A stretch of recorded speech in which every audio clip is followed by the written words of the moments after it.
on vient de filmer une initiative incroyable, le GAEC de Mont-Lahuc.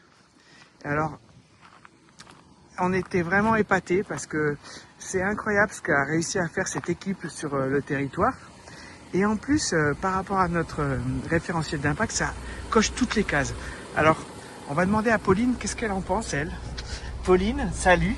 Salut. Qu'est-ce que tu penses de ce tournage-là qu'on vient de faire? Tu nous emmènes en même temps? Qu'est-ce que... Bon. On a rendez-vous à Châtillon-d'Ivoire. Ah, d'accord.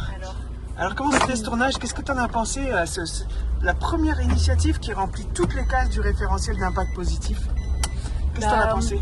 Je pense que le référentiel il reflétait en fait la richesse de l'interview, c'est-à-dire qu'on a fait 3 heures d'interview. Cet après-midi on a été voir le paysage, tout l'écosystème, tout ce qu'ils ont créé. Et en fait c'est une initiative complète sur tous les plans, aussi bien humaine qu'aussi bien que le soin aux plantes, aux animaux, aux paysages, aux humains qui l'habitent. Et je trouve que quelque part ils incarnent une... C'est comme s'il y avait une sagesse en fait, que c'était vraiment le monde de demain. Là, ils ont travaillé sur tous les plans avec une réelle savoir du terrain et une réelle sagesse. En fait, en les écoutant, on a l'impression que c'est évident. Il y a le lien à l'international avec le fait qu'ils aient travaillé avec les Indiens Kogi. Ils sont sur un tout petit village, mais en même temps, ils font en sorte que ça rayonne sur tout le département. Il y a les écoles qu'ils ont montées.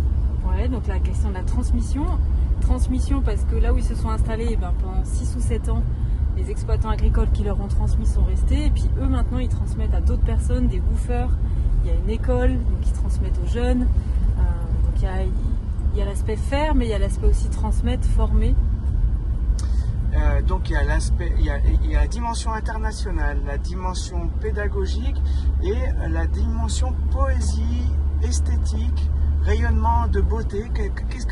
Comment tu as perçu ça, toi? C'est qu'en plus, et peut-être que tu vas pouvoir le filmer aussi sur la route, c'est qu'en plus c'est beau. Voilà, il n'y a pas que l'initiative qui représente la beauté, c'est que ça. Quand on arrive sur le village, on sent que tout de suite il y a une âme, c'est habité, il y a des gens qui prennent soin. Donc en plus ça se voit. Et ça, c'est les Indiens Kogi qui transmettent ce principe-là aussi. Hein.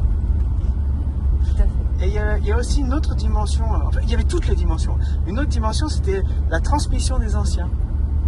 Et donc forcément, ça touche pour nos mémoires vives d'avoir cherché à dire, tiens, on va s'inspirer de ce que les gens ont déjà fait ici sur le territoire, qu'ils puissent nous raconter et qu'on puisse se baser sur ces savoirs-là pour pouvoir nous construire un monde durable en fait.